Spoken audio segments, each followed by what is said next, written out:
Hello everyone and welcome to another very enjoyable game we'll be showing from round 2 of the US Chess Championship. Many of you have requested it, and as always for good reasons. It's a Daniel Naroditsky versus Jeffery Xiong, and it's, as you might have expected, a very complicated game, but that's why we're here. So let's check it out and hopefully enjoy it. Naroditsky with the white pieces opens with d4. We have knight to f6, knight to f3, d5, and now e3, going for the call system. So waiting with the advancement of the c4 pawn. We have c5 by black, challenging white's center, and knight b to d2 now. We have e6, now preparing to develop the dark square bishop, castle to safety, and now b3 by white. c3 is what's usually played here, b3 a little less common, but still played. We have b6 by black, and bishop to b2 now, fianchettoing the dark square bishop. We have bishop to d6, just continuing development, preparing the castle, and now there are a few games where bishop b5 check was played, but here we have bishop to d3, and it is now already as of move 7 that we have a completely new game. Black decides to capture on d4. This is probably some prepared idea, as it doesn't seem to bring you anything, and capturing just for the sake of captures is never good, as we've seen many times. But here, as it's so early in the opening, it definitely is something that's prepared. So c captures on d4, we have e captures on d4, and now bishop to a6, trying to trade off white's powerful light square bishop, as our own bishop on c8 isn't really doing all that much. So c4, of course, Naroditsky wants to prevent this, and now both players just castles, and knight b to d7. So here we have knight to e5, and here if you've ever played against the queen's pawn opening with black, and maybe you've only just started playing chess, and white plays knight to e5, this is the most annoying move in chess in general. Like, when that knight to e5 lands, it will just harass you for the rest of the game, and it's very frustrating when you're starting to play chess. So it's best just to relax and, well, accept the simple truth that this knight is not going anywhere anytime soon. So many have tried moving this knight and dislodging it with f6, trading bishop for knight. Of course, doesn't really do all that much, because we just, well, give up the bishop pair for no reason, and we can very easily get checkmated. So you have to be very careful with ideas like this. g6, queen h6, now the knight can come to g5, and you're getting checkmated very easily. So this is something that could happen, and of course we can't capture with the knight, because then we're gonna lose a piece. So this knight, when it lands on e5 in positions like these, it stays there. So you don't stress about that if it happens in your own game. So rook to c8, just continuing the game, and f4 now. Really solidifying that knight on f4 on e5, but also preparing f5. We want to open up the f file for our rook. So bishop back to b7, and now comes queen to e2. The rooks are now connected. The other rook can come into the game. We have rook to c7. The idea is to bring the queen to a8, and then the queen bishop battery will be very impressive on this diagonal, for example, after it opens up. Rook 8 to e1. Now the rooks are nicely placed, and queen to a8. Black has to figure out a way on how to activate pieces. And now, as the black queen left all the way to the queen side, Naroditsky decides to open up with f5. So what do you play here? We have e captures, bishop captures, sorry, not bishop captures, so rook captures, and now we have rook to e8. So placing the rook on the same file as the queen definitely makes sense. And now rook e to f1, doubling up on the f file. There's a lot of pressure on that f7 pawn. If this knight moves, it's gonna fall. Also, rook to g5 will be a very strong attacking maneuver. So rook to e6. This will be a very helpful defending piece, and also you can just shift it easily into the attack if needed. So c captures on d5, we have bishop captures on d5, and now knight d to c4, putting pressure on black's dark square bishop.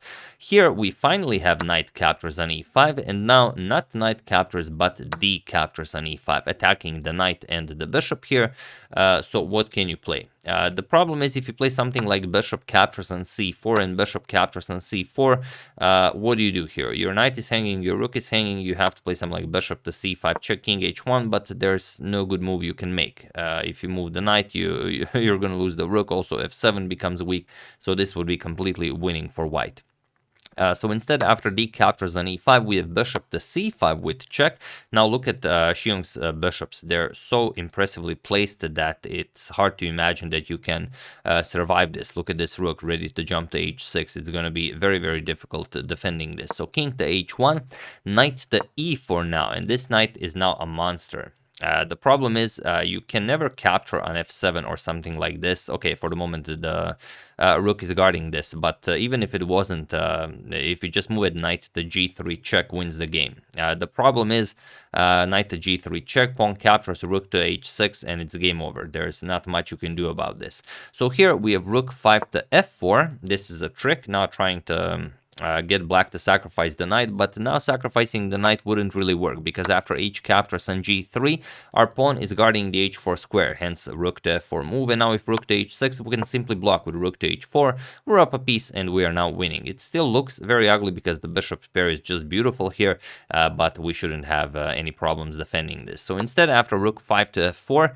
Xiong played f5, and this f5 is such a great move that it's hard to find a way around it. The thing is, if you play something like e captures on f6 en passant, then knight to g3 check is again winning for black. Now h captures on g3, we pick up the queen, so this pawn was very important on e5. We can never capture en passant. And if you play something like rook captures on f5, then knight to g3 check is again winning, because after this sacrifice, we captured rook to h6, and now, yes, I know you guys see that the rook can block with rook to h5, but after this, we play bishop captures on g2 with check. And what do you play here? There's nothing you can do. If you capture with the queen, then rook captures on h5 is checkmate. So you could move the king, but then bishop captures on f1, and there's no way for white to hold on to everything. The queen can't really move because you have to guard against checkmate here. If the queen moves from the defense of the rook, rook captures on h5 is coming. So black is completely winning here. So what did Naroditsky find here in this position after f5? Well, he found the move that's more often than not the best move in any given position, and that of course is pawn to b4.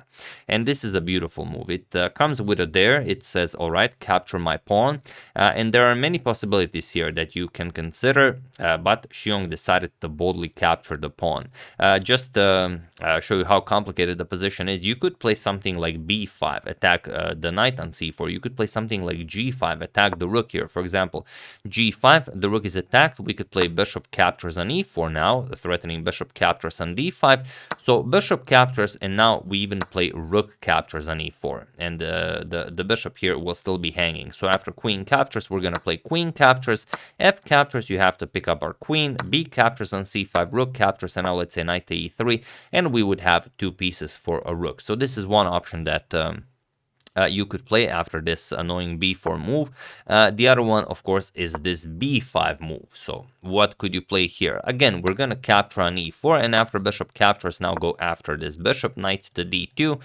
Now we're going to play bishop captures on b4, and after knight captures here, f captures here, we're going to play queen captures on b5, and it's equal material, but white should be a little bit better. The rooks are nicely doubled here. Okay, the bishop is attacking its own e5 pawn, but still it's a pass pawn. Black also has a pass pawn, so it would be an extremely double-edged position.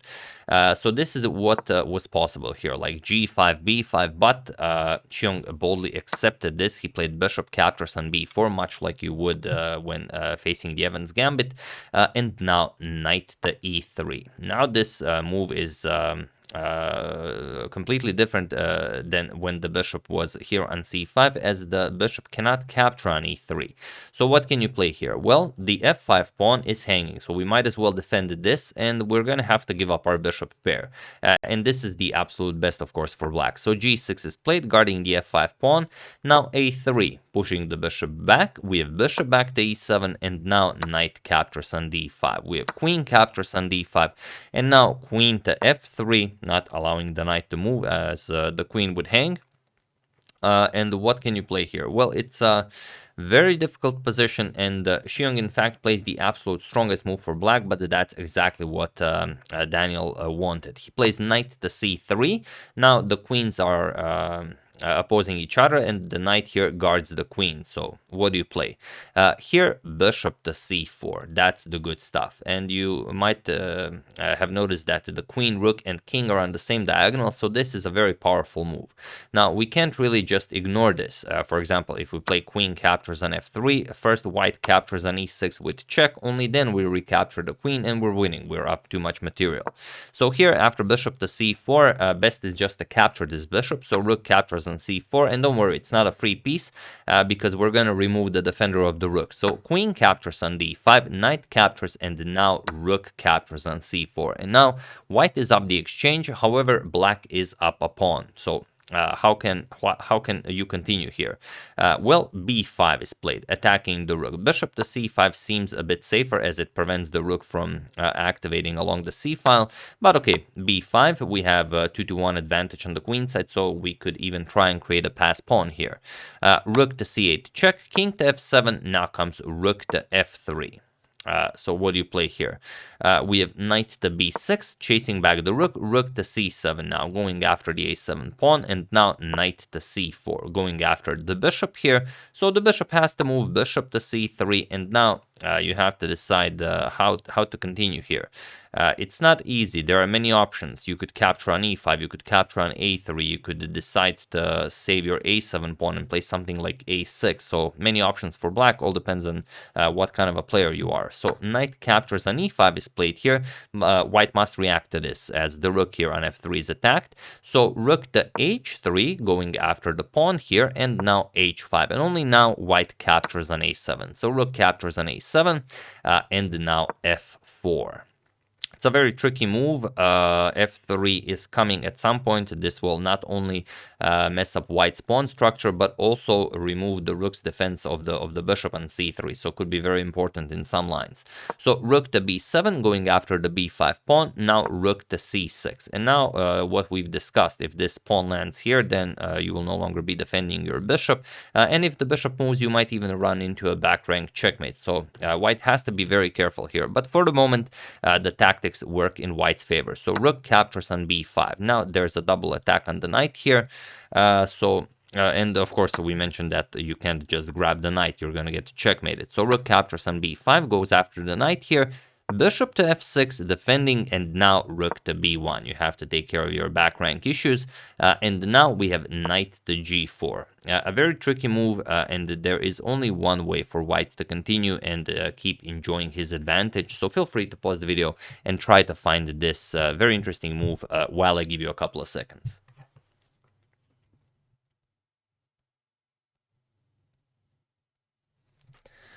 So for those of you who were able to do it, congratulations on not playing anything weird like, well, there's many things you could do here, like bishop captures on f6. That would be weird. But for those of you who just want to enjoy the show, it is of course bishop to e1. We guard the f2 square, and now we prevent knight to f2. And now we can simply put our rook behind the pass pawn somehow and start pushing our pass pawn. The problem is if you play something like rook captures, bishop captures on f6, then this knight to f2 check is too annoying. You're gonna capture the rook again with check, king captures on f6, equal material. It's a king and rook and pawn endgame. Of course, this is a dead draw. So after bishop to e1, now it's problem for black. So what can black do? We have rook to c2. Now again going after that c2 square, but now rook to f3. You don't really care. You're on a light square, the bishop can't really harass the rook here, and you're attacking the pawn. So g5, defending this pawn, and now h3, chasing away the knight. Knight e5 attacks the rook, and now rook f2. Not only offering a trade of rooks, but also after the rook moves, because of course you're not going to trade here, then our rook is coming to a2, and then we start pushing our pass pawn. So rook to c4. And now comes rook to a2, so preparing to push the pass pawn. And now if black wants to have a very passive game, black could play rook to a4 and then try to drag this out, but Xiong decided to play an active game, and he played f3. So what do you do here? Well, white ignores this. a4, he starts pushing his pass pawn. Now comes rook to e4. Now knight to d3 could pose some problems as the bishop will be attacked twice. Also knight will be able to come to f2 at some point. Maybe you could push the pawn to f2. So all depends on what white plays. But here we have bishop to g3. just a very, very solid move. F captures on G2 with check, king captures, and now knight to D3. So trying to create some problems here, but white says there's nothing here. We have A5, H4 now chasing back the bishop, but now even A6. White says I need no bishop, I can simply promote my pawn to a queen, and that's it. We have H captures on G3, it's the best black has. Now comes A7, and now knight to F4 with check. Checking if white might be scared to maybe grab the pawn, because if you play something like king to G1, then bishop D4 check is a problem. For example, king H1, G2 check, and if you don't want to lose the game, you're going to have to capture here, remove your defender of the pawn, and now bishop captures here, and now it's dead draw. We're going to play something like rook b7 check, king g6, we're going to capture on a7, we're going to capture on g2, king captures, and now it's of course a dead draw. So after knight to f4 check, Naroditsky boldly grabbed the g3 pawn. Now comes rook to e3 check, and now even king to g4, and it was in this position on move 52 that Jeffery Xiong resigned the game, as there is nothing more to be done here. You could capture on h3, but then we bring a queen into the game, and even after this check we could even play king to f5, and now you can see that the king is on a light square, everything else is on a dark square.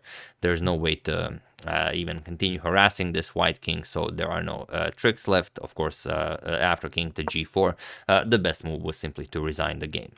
So yeah, very nicely done, a very nice victory by Daniel Naroditsky. Hope you guys enjoyed it. It was a very, very complicated game. We showed many lines, but we could have shown many, many more, as this game was simply really, really complicated. But that is often the case when such young players face each other over the board. Of course, they will complicate, and that's simply where they thrive and where their strengths are. So yeah, and once again, hope you guys enjoyed it. I would like to thank Nima Moseni, Idil Gumruk, Michael Kennedy, Tom Derolo, and Robert Kiefer for a contribution to my channel. Thank you a lot, I really appreciate it. As usual, you can check 2 of my previous videos here. Thank you all for watching, and I will see you soon, continuing the coverage of the US Chess Championship, checking up on your wonderful suggestions and whatever else happens in the chess world. So thank you all, I will see you soon, and have an excellent rest of your day.